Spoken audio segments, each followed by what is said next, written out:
few years ago, I was doing a military funeral, and we were at the National Cemetery, and this is a really young widow was standing there waiting on me to escort her to her seat in the shelter.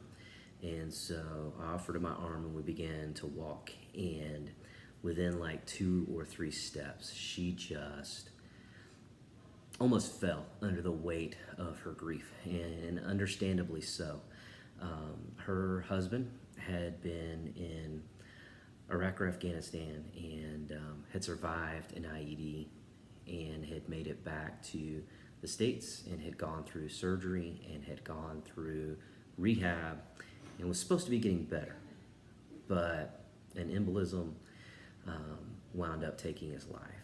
So he survived the initial injury, yet later on wound up dying from it. And here's why I share that story with you. This weekend is about remembering soldiers and airmen and sailors and coasties, men and women who have given their life for our country. And for some of us, that's not a super personal thing because we don't know someone.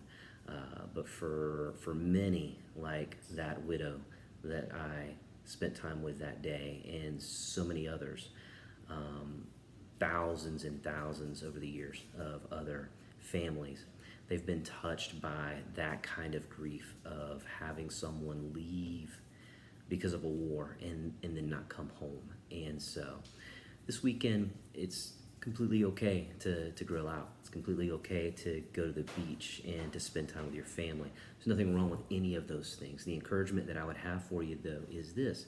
Take some time to remember. Take some time to remember the sacrifice of those who didn't come home and to reflect on how this nation is what it is because people have been willing to do that over the years.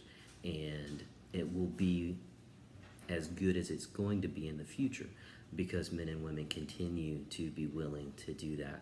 And the more that we honor that and pay tribute to that willingness of people to put their lives on the line for others, then the end result is the better actual nation that we wind up being, the better people we wind up being, and that we don't lose sight of the fact that we've built what we've built on the shoulders of those that came before us, many of whom laid down their lives so that we could enjoy what we do this weekend.